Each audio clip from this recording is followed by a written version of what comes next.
Hey, I'm Ryan, and I'm the content creator for East to West, West to East, both the YouTube page and the Instagram. And today we're going to be doing an interview with my younger brother, Eric, who is into diesel trucks and is also into the automotive world. He can be found at, your Instagram page is Eric, BLNCHRD3, where he has been sharing a little bit about his vehicles, and if you got any questions, feel free to reach out to him or me. So we're just going to kind of keep this as a nonchalant interview style. There'll be some questions, and there'll also just be kind of some anecdotes and stories as we roll through and enjoy this nice warm coffee first thing in the morning. Neither of us are drinking coffee. All right, Eric, why don't you go ahead and tell us a little bit about your experience in the automotive world? So my experience in the automotive world is not exactly a fun one. First truck I ever bought was a 1996 7.3 Power Stroke. Beautiful truck. Was rusty, typical Vermont truck, but first time I brought it to get inspected, they told me I needed to put about $1,500 into it to get it on the road because it needed ball joints, it needed leaf spring hangers, and it had a rotted out U-joint. Me being an impulse buyer, should have looked more closely into that. My second truck I bought was a 1 year newer. It was the 97 that I was going to try and fix up. It was the 351 Windsor. It was a single cab long bed F350. That didn't go so well either. So yeah, I've learned the hard way with vehicles. Simple answer. And just to give a little bit more background, we are from the state of Vermont, which is, if you follow my Instagram page, I have done some rust preventative posts on there.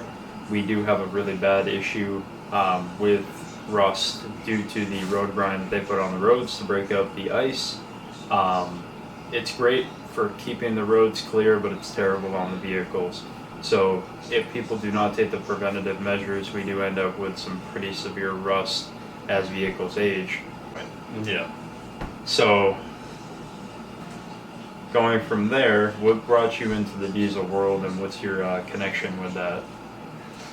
Well, growing up, when I was a little kid, you used to get those toy trucks and all that, and I would play with those all the time, like Tonka trucks and all that.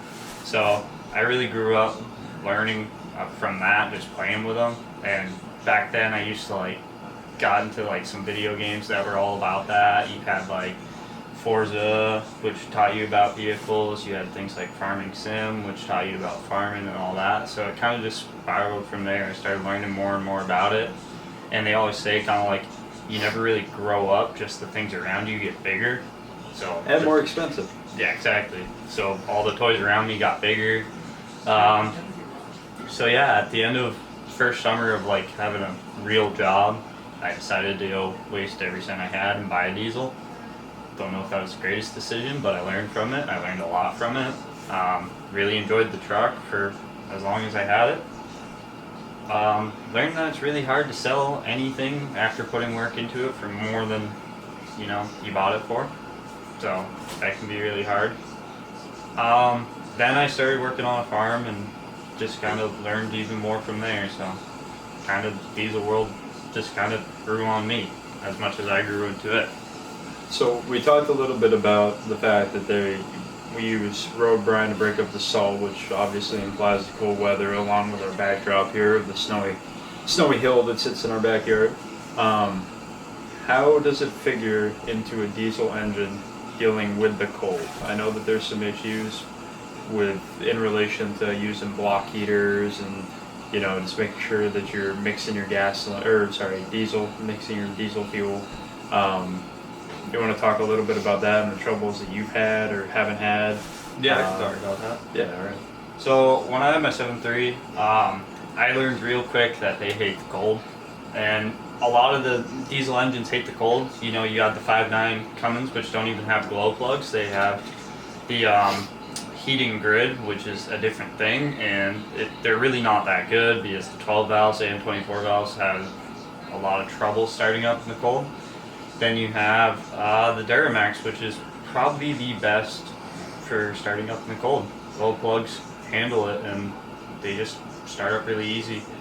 Um, my 7.3, I had to plug in if I knew it was going to get below 30, because I just knew it wasn't going to start. The block was going to get too cold, and it had zero chance. I always put additive in it to make sure that it never had a chance to gel up, and I always kept extra fuel filters with me when needed.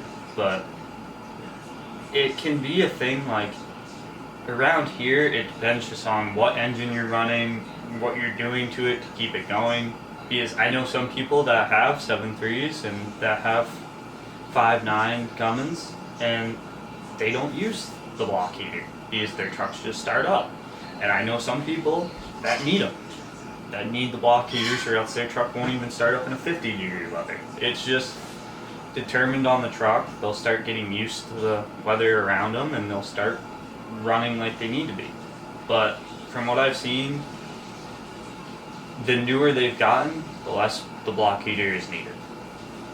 Yeah, that's fair. And plus, with the power distribution that's coming off from nowadays power systems, it is definitely easier for them to crank the motors over, disallowing for the need for the heated blocks.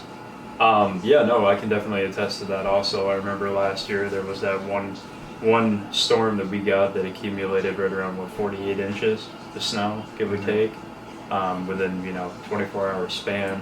And I remember digging through the snow to try to find the extension cord sitting out in the front yard so that we could get your truck started. Yeah. It's a battle, living with the elements, especially with vehicles. So beyond that, where do you see yourself going within the automotive community? I know you're continuously looking for a diesel. What's your dream there? I mean, if I really had a choice, I would have never really sold my old 7.3, but things happen. You sell dream trucks sometimes, it just happens, and so you just keep looking for those dream trucks. But to really have the most reliable one, mainly looking for LBZ Duramax, somewhere around that year, because just more reliable, newer engine, newer transmission, not many problems with them at all, because every problem that was really fixed between the years of 01 to 05 were fixed within the years of 06 and 07. So the head gasket problems that happened on the LLYs, those were fixed. The injector problem on the LB7, completely fixed. Everything was fixed up to the LBZ. It had a lot of horsepower, and it was just really reliable. So that would probably be the personal one that I'd be trying to buy, but every truck out there that's a diesel is on the table for it. So you're definitely well researched, and definitely sounds like you spent a lot of time going into this and having a good idea of where you want to be in the vehicle that you'll be driving.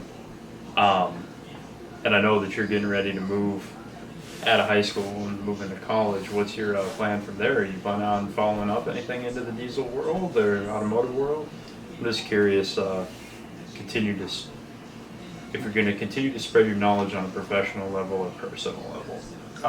Yeah, I definitely think professional level, because going to Cobble Scale, senior Cobble Scale this coming fall, so fall of 2022, and I'm doing an associate's degree for diesel technology, and then I will do another associate's in the John Deere program, which will certify me as a John Deere mechanic, and I'll go from there. So how do farm engines differ from on-the-road engines inside cars? Cars and trucks? Basically they're the same thing. I mean, there's no real different. You have your basics. They just can change on what cylinder engines they are. A lot of tractors can be 5 cylinders and all that. But a lot of the engines that you find in a tractor have the same basic components as the ones that are in the truck. There's no difference. The only difference is by law, I guess. Tractors usually are run on the off-road diesel, and trucks are run on the on-road diesel. And the simple answer to do that is one's taxed and one's not. it just makes it cheaper for the farmer that is running it through his tractor, because farming's not the wealthiest job out there. You're not making the most money with it. So anything that they can do to help out a farmer, they're gonna do. So. But you have to be wealthy to drive a diesel. Yeah, pretty much. No, that definitely sounds like a cool trade, and it's definitely some solid background in the automotive world. And as you know, and as you've seen, you actually got to spend quite a bit of time driving my Toyota, which I had built up. What is your connection to the off-road world? Not much. I want to get more into it. Definitely would like, kind of like a beer off-road, like your old Toyota pickup that you had, that old one. Yeah, I had a 95 and a half. Oh no, I take that back. It was a 95 Toyota pickup with a 22 R8. I love that thing. That one was pretty cool. And you also had a collection of Jeeps. I did have a collection of Jeeps before I made the jump over. What, like 5 of them or something? There was a few. Yeah. And I really like those. Definitely not like taking a diesel through the woods. It's harder with 3/4 ton pickups and up.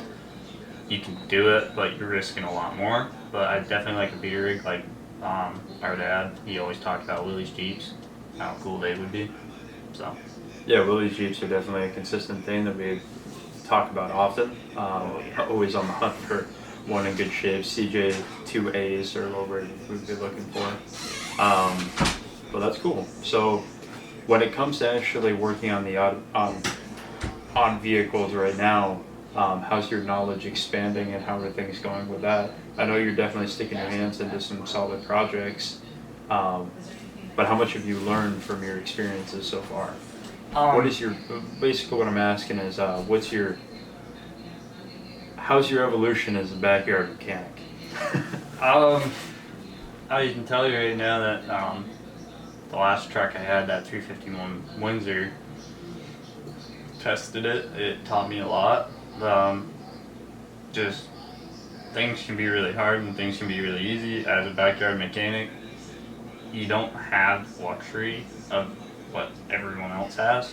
So if you're a professional mechanic or even someone that's a hobby mechanic but has the shop to do it in, you're definitely 10 steps ahead of a backyard mechanic. Most of the time when we were backyard mechanic, even when you'd need a 10 millimeter and you couldn't even find anything. You couldn't find a single ratchet anywhere, and you'd be looking all over the place trying to find it. And there's just so many challenges with it, because around here, when you start a project, you only got a few good months to be doing it, and it can be really hard, especially when you got either a full-time job or whatever, school and all that, and you get home at 3. Well, guess what? You only got 3 more hours of daylight before it's pitch black out, and you gotta finish this project. And not to mention that, but the closest parts store in either direction for us is about 45 minutes one way. Yeah, 45 minutes to an hour. So if you need something, you need to have it beforehand, or you need to anticipate it. I can't tell you how many times we've started a project and ran out of rod for the weld machine, or just going on a paint run at like 7 o'clock at night. Yeah, calling Bond or O'Reilly's and being like, "Hey, you need this paint mix right away." Yeah. But I think that's the stuff that really makes people into who they are. I'm not negating anybody who has a garage and a shop. I'm just saying that it's all about your experience with it, and if you're laying on your back working on cars, I mean, it's either going to instill a hatred or a love for it. Yeah. And luckily enough for the two of us, I think it really created a love for it, and something we're going to continue to do. Any other thoughts, comments you want to put in here? No, I don't think so. I think we covered it all. Yeah, I think this was a solid interview. I think you really came across and told your story pretty well. Any other stories? Anything you want to mention? Not that I can think of. Just one word of advice: make sure you got enough money in your bank account before you go out and buy a vehicle. That's a really big thing.